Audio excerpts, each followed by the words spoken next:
Welcome to Mission Oriented, a VeteranCrowd podcast that showcases veteran talent from both the private and public sectors.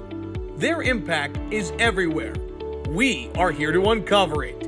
Here's your host, Bob Louthen. Welcome to the Mission Oriented podcast on the VeteranCrowd Network. My guest today, a veteran of the podcast, Ryan Micheletti, my friend in Silicon Valley, founder of the Founder Institute and the Veteran Fund. We're looking forward to seeing each other in a few weeks out in San Francisco at the MilVet Startup Conference. Ryan, good to talk with you as always. How are you, man? Hey, Bob. Thanks for inviting me. Doing very well. Excited to be here. Good. Hey, we were talking before the program, and you've had wonderful holidays. I'm glad to hear that. Family, did you guys go anywhere special or anything like that? Just kind of hanging out and staying close, huh? Yeah, it was a little bit of both. Family came to us. We went to visit family. Went up to a little town called Twainhart in the western part of the Sierras. How nice. How nice. Well, I hope the weather is better in California right now than it was on the East Coast this week. We've had some pretty interesting weather in the last 36 hours. But anyway, hey, tell everybody about the Founder Institute, and then we'll talk a little bit about the Veteran Fund, just a history of that, and give us a quick synopsis for those folks that don't know. Yeah, I'd be happy to. Founder Institute is the world's largest pre-seed startup accelerator. For the last 10 years, I've been leading the operations team there as head of operations to help us scale to 7,000 portfolio companies across 200 cities with a mentor network of 35,000 mentors. We really focus on the 0 to 1 stage, meaning, if someone could come to us with an idea that they want to validate through our program before going and incorporating and launching the business. And then we help them get to team product traction. We'll take teams that already have an MVP, but they haven't gained significant traction yet, and really go and help them get to the next level. And then once someone graduates our core accelerator program, the alumni success team and I run a program called Funding Lab, where we help them raise capital through our network. We have something called the FI Venture Network. And the culmination of all of that is we really see ourselves as ecosystem builders. We are operating in places that are typically overlooked by other programs and accelerators. A great example is we have founders that took a program in Iraq. In 2015, we ran an all-female program in Kabul, Afghanistan. There's certain places in the world that we won't operate and can't operate, but we're in 200 cities across 100 countries, and we're launching companies every single day in those regions. And then talk a little bit about also the Veteran Fund. Let's hit on that real quick too. Yeah, the Veteran Fund is a VC firm based out of Silicon Valley and San Diego that invests in exceptional leaders from the military community. So we invest at the pre-seed and seed stage, usually at anywhere from $250,000 to $500,000 checks. Our portfolio right now is 10 companies growing to 25 in this Fund 1. And really our tagline is protecting America through venture capital. So every investment we make, we look through the lens of how is this protecting or advancing liberty and American interest. And so we're really proud of the investments we've made to date. We actually have a company that's going to be landing on the moon here in the next 2 months. And it's been an incredible journey working with some of the best veteran founders that I've met, but also with our general partner team, helping raise money and invest in these great companies. Are all these companies nearby or geographically dispersed? They're geographically dispersed, so we'll invest across the U.S. There you go. Okay. So they got the MilVets conference coming up here February 8th and 9th in San Francisco. Tim Shea at Context Ventures does a nice job of putting that together. We had a great time there last year. You had some memories and some takeaways from last year, and we'll talk a little bit about what we're hoping to see when we get up there in a few weeks. Yeah. One thing that Tim said at the conference is really finding non-veteran allies to join the mission, right? I think everyone in the veteran startup ecosystem is collectively on this mission. to back great veteran-led companies. But at the end of the day, right, it can become an echo chamber. Sometimes, like, veteran organizations working with other veteran organizations, that's great and that's really important. But what I've seen, especially working on Founder Institute, which is not veteran focused, is that you need those non-veteran allies. And so I think this year, there's going to be a lot more non-veteran organizations, investors, and people that are really curious and interested in seeing what the veteran startup ecosystem is all about. I think that's a fantastic observation. That there are, don't you think there are a ton of people that are not veterans but really want to help? Oh, 100%. 100%. Yeah. So, so as we go in there and go this year, what do you, is anything in particular you think that you're going to be interested in seeing? For instance, last year, there's an author spoke at lunch, got his book. There's little things that go on at the conference that I thought were just fascinating. I took away so much from it. What do you hope happens this year? Well, I would say there's a few things. I'm looking forward to seeing Liza speak on one of the panels. Liza from Instant Teams is one of our portfolio companies and a longtime friend. I'm also looking forward to reconnecting with people. It's sort of like the gathering of veteran VCs and founders from across the US. Third year now where, you only see them at like this event or maybe like one other event. So it's a great time to catch up. At the end of the day, our job is to find great companies and to find great investors who are interested in investing in the fund. And so we take the approach that venture is the long game. It's all about relationships. And I will say that the conference last year did a great job of providing one, really good content and speakers, but also giving us a chance to go and do breakout, sessions individually, meet with some people that we maybe have only met over Zoom, and really build those relationships at the national level, but in San Francisco. Yeah, I swear I'm hearing that we're going to be at capacity. That pretty soon going to outgrow the Marine Memorial thing, but it'll feel good to have a tight crowd in there. Hey, let me shift gears on you a little bit. What do you think you're seeing? This is it's early January right now. Let's do a recap of 23. What did you see trend wise?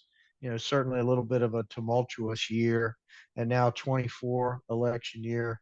Get out your crystal ball and tell me what you think is going to happen. And by the way, we're going to record this for prosperity and play it back a year from now. We'll see how good we are, right? Yeah, that sounds good. I mean, I think last year was a lot of cleanup from the golden years of like 2021 and even a little bit into 2022, where valuations were really high. There's a lot of companies that raised money in 2021 and 2022 that are now feeling a little bit of the pain. And so I think a lot of investors, including myself, are looking for founders that are in it for the long haul, that have lower burn, that can do more with less, that are a little bit more scrappy, that are able to attract and retain really strong teams just based upon what they're building and the mission itself. And there's some incredible opportunities out there. AI is obviously a big one that's changing so quickly that it's hard to really pin down great companies and where the exact opportunities are. I think we're going to see the dust settle on that a little bit more this year. Last year was, I think, kind of a big hype. This year, I think that it's still going to continue to grow and there's going to be a lot of opportunity, but I do think that there's going to be a more realistic path. So we're looking at, maybe figuring out and helping some of our portfolio companies not only look at AI, but implement it, while also looking at new and novel AI applications. Outside of that, I'm a little bit more bearish. I think there could be a recession in the election year. We'll see if it's not late 2024, it could be going into 2025. Right now, the stock market's rallying, and I think, there's still a lot of steam because of the PPP loans and all the cash that was infused into the economy during COVID and afterwards. But I do think that there's at some point going to be some kind of correction. It might be minor, it might be a little bit more than that, but I do think that the tailwinds of the AI revolution has really helped the tech industry and helped a lot of businesses do a lot more with less, which is hopefully leading to more profitable companies. And that's something that we're looking at as well, is how to, instead of just growth at all cost, how do you find really good companies with good gross margins that can grow sustainably, but in a very large market with a strong competitive advantage? You know, I live on the East Coast. You live on the West Coast. I do think there's a little bit of a different East Coast versus West Coast culture. So, um, uh, do you see some of that since you look at deals nationwide? I mean, I would kind of, this will make a general statement and debunk me and tell me if you think I'm crazy or not, but I would think that the East Coast deals are more conservative and the West Coast deals are more wide open, hair's on fire, let's go get something done. I mean, do you see that kind of a difference in culture, East Coast versus West Coast? Historically, yes. What I'm seeing is now Silicon Valley is starting to shift a little bit more towards the East Coast mentality. I would say a little bit. There's different firms with different philosophies, but I do think that there is that dichotomy between East and West. Mm. So what's the one big we talked about the impact of AI, um, big data, cloud computing, machine learning, AI, which is which. I mean, is there some theme that you thought was going to be big that's maybe sunsetting now, that's maybe falling out of favor? I don't know if I would say any themes are necessarily falling out of favor. There's definitely waves and cycles. You're seeing a lot of interesting things in cybersecurity. I think people are still a little bit on pins and needles with what's happening in Israel and Palestine right now. There's folks that have said that, we haven't been this close to World War III in a long time. So I think there's still going to be strong interest in defense and national security. And I think a big piece of that is cybersecurity. The next war might not be a hot war. It's probably, and there already is, a massive international cyber war going on right now. So I think those industries will continue to grow. I do think that there's going to be probably some consolidation in that area, in cybersecurity. But we're also looking at, what beyond like just new applications of existing technologies, where are the new technologies coming from? Such as new materials, improvements in battery technology. I think those areas are really interesting for us to take a look at, because as venture investors, we need to have that sort of 10-year time horizon. And where I think it's getting really tricky right now is that things are changing so quickly from year to year, month to month, and even, week to week with all the activity that's happening in tech. It's hard to really have that 10-year vision and crystal ball to pick the winners. And so I think you just have to go back to the fundamentals of investing. You have to really look at the team. You have to look at the opportunity. You have to look at the assumptions around how are they going to grow, and then be conservative when you're estimating potential valuations. And I think that a big takeaway for founders is, you should be conservative with raising capital, and you should be conservative on your valuations, because that will stand out from a lot of companies that are still trying to raise at like unreasonable valuations, because frankly, the M&A market just isn't there, and the multiples on revenue aren't there. And so I think for founders, if you're seriously considering raising capital, you have to be reasonable about it and make sure that, your burn rate is low, and that you're not just going to burn the capital. You have to make sure it lasts for, minimum 12 months, but ideally 18 months and beyond. I'll give you I had to chuckle. You made a comment, and I hadn't thought about this in a long time, but we've never been this close to World War III. And I'll just say that all of the guys that are of my era of the military, we were constantly on the threshold of World War III. But anyway, we're back there again. Welcome to the club, guys.